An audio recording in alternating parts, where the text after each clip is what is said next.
Are you having trouble with passing, standing, passing? You're in front of the guy and you're sitting there wrestling with him, and then you see an opening and you're like, now's the time. And you go for the arm drag or you go for the duck under or you try to snap him down or something, and it just doesn't work. Or, you move in and then he's just like pushes you off of him or he grabs a hold of you and now all of a sudden that didn't go so well.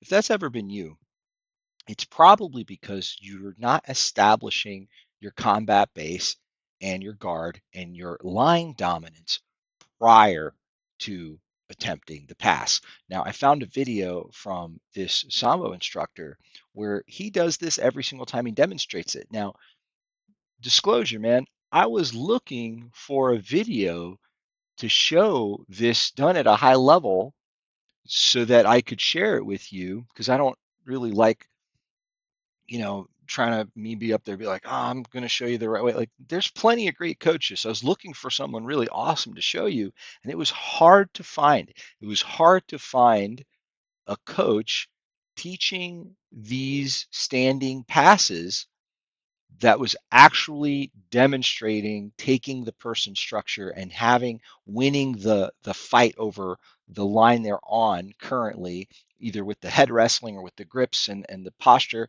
winning that fight prior to the arm drag. Now, I still didn't find a whole lot of people. I didn't find anybody actually explicitly saying this and showing this, but I did find someone doing it while they're describing everything else they do. And I wanted to share that with you because you can really see what a high level pass looks like right before, which is more important than the pass itself, is what's happening right before. And then, of course, when you're considering escaping or finishing, and then right after, right, in transitioning. But it's not actually the pass, it's the setup. So check it out. Here and to his back. Pull, drop him here, and again run behind. Today we have a great celebration for grapplers. 3 moves how to take somebody's back. I ask a I usually hate these videos, by the way. The videos are like, here's the 3 moves that you need, because it's not the moves. It's not the moves that allow you to take his back. Okay. If you think it's a move that's going to get you in my class or any class where you're doing live randori, and you think that move, just kind of doing what you saw on YouTube, is going to take the back, no, that's not going to happen.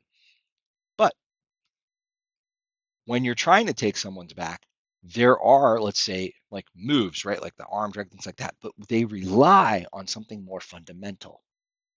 freestyle wrestler, candidate to Master of Sport. He's founder Let's of forward a little bit. freestyle wrestling in Marbella Yeah, he's great. and one of the strongest coaches in Costa del Sol. Oleg, hello. As Sambis, we do it different. Like grapplers, they all about get. Yeah, so Yes, he's talking about yes. getting the back. In grappling, it's maximum amount of points. Get the back. You want to get the back in a self-defense situation as well. Okay, you want to be behind the guy.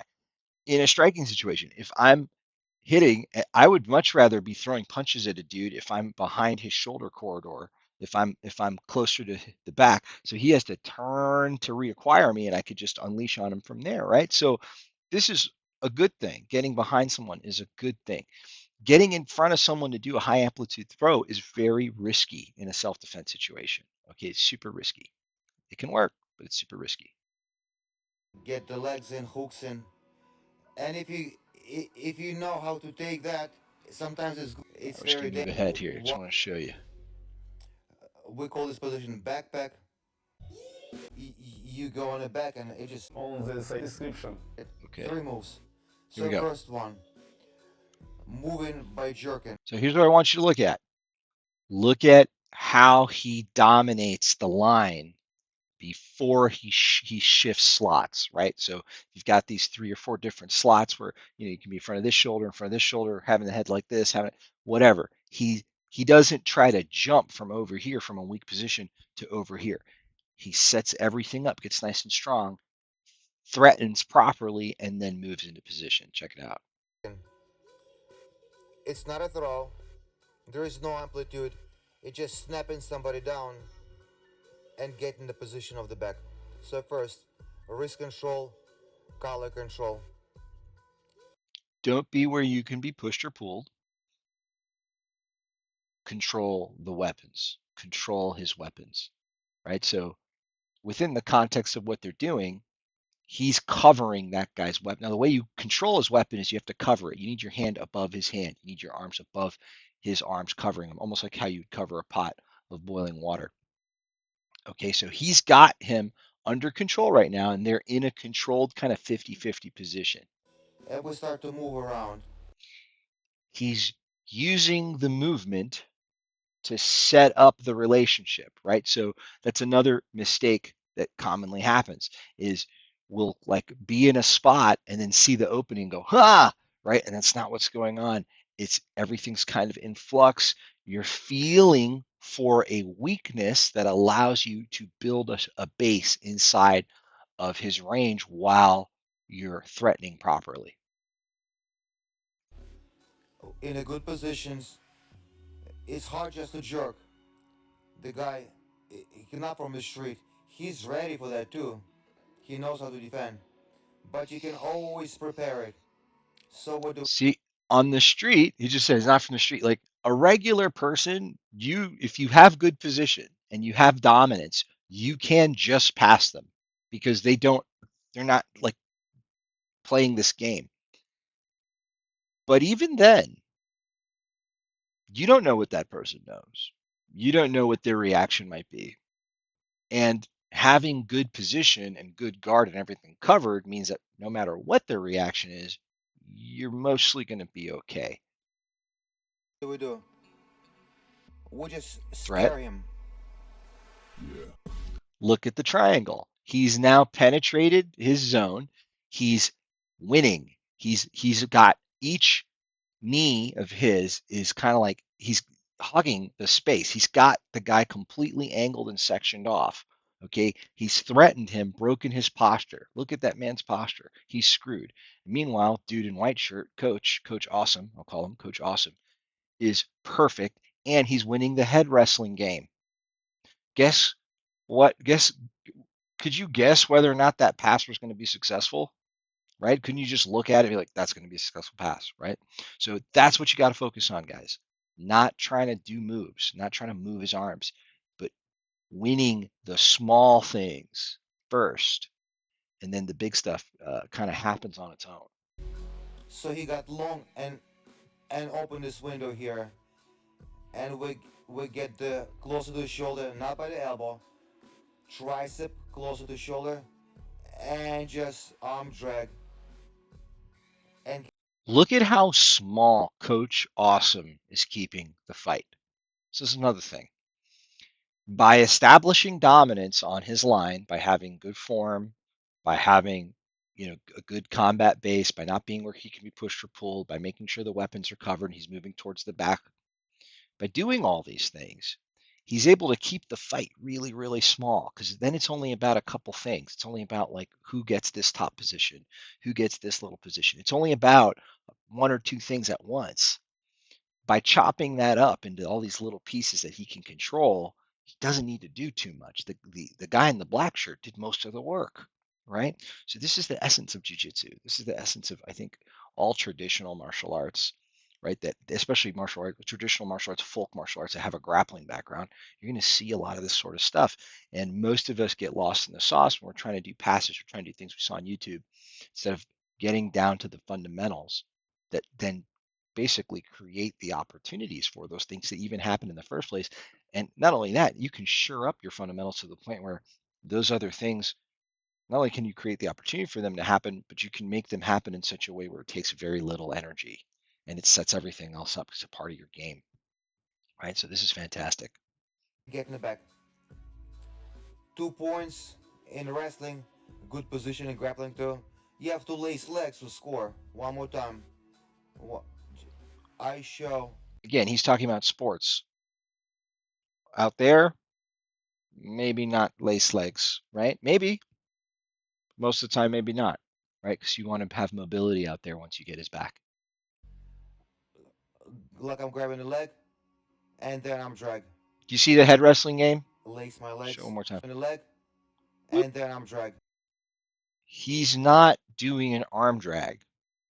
The arm drag is a part of the overall thing that's going on that he's managing using the fundamentals of fighting, which have to do with base and distance control and angle and making sure that you are strong before you move. You can't solve bad positioning with an arm drag or a snap down or a duck under or a wrist lock. Lace my legs. Here's the position. Another option. So we have shoulder and head inside tie and collar. It's like a little hook inside tie here. Even if opponent wants to hook off, you can still pull. He's always controlling over the weapon. Let's go a little here. Tuck it And there it is. under his arm. What's To the me, main this is the mistake? weakest demo he did, actually. Let's see it from his side. But when he And you does it gotta right now, he understand shows why.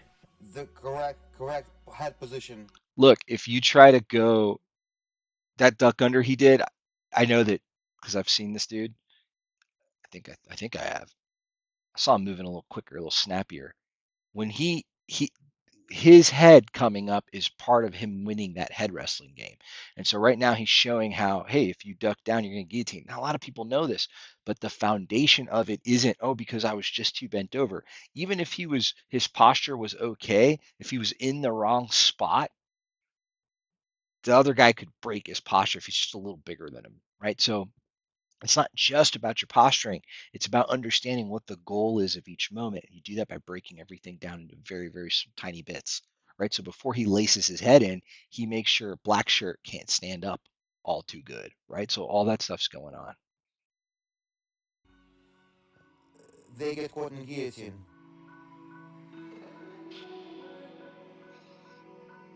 Ouch. They duck Check this one out.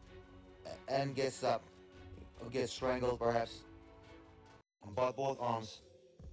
So now he's got him controlling in the middle. He's not And going when to you go snap him down, to the pull him side. He under snaps him down. He goes to 6 with o'clock. both So he arms. goes 12 o'clock, 6 o'clock. Make sure to sprawl your legs back, otherwise he get caught in a leg takedown. Don't just pull. This is You see how when he pulled him and he stayed in place, he was also breaking his structure. He was breaking his guard, right? So really fundamental guard, combat base, making sure his structure's okay before he does anything to the other guy. When the other guy tries to do something, making sure that he's repairing his structure, right? Making sure he's using his feet properly. And of course, there's positioning, right? Like he went into 12 o'clock, boom to 6, right? You could also go 6 o'clock into 12, like with a double leg, shooting in. There's a lot of ways to vary this, but it's always going to use the same principles. And that's kind of the purpose of this video. Is just kind of make you aware of this principle that, hey, you have to control and have a good structure and dominate the line that you're on before you do a pass. If you're not dominating that line, your pass will work against you. You'll end up in a worse position. the move. Pull and snap back. Not just straight, but when he pushes. Guy pushes me, I wanna push back. And as soon as I push back, we catch his momentum. That's why I lose my balance. Like a wave effect. Back and forth, and again back to the back. Great. So with the first one, with the arm drag, he's kind of like juking to 5 o'clock and then passing him and making his way, right? With the second one, he's doing the same thing, but now he's going underneath. With this one, he's going into 12 and down to 6, okay? And in each phase, he's controlling. So he doesn't like start here and then quick, fake for his leg and then try to rush or sneak under his arm or pass him. That's not what's happening. He's using his threat to manipulate his shape so that he's off and I'm okay. And then it becomes easy as you move to the back. So I hope that this serves you. Uh, Let me know what you think in the comments about maintaining dominance or achieving the dominant position and winning that fight first. I call it the spine and the head and the hips and the shoulders fight, right? Winning that fight first and then applying everything that you get from there. All right. Hope you guys enjoy and peace.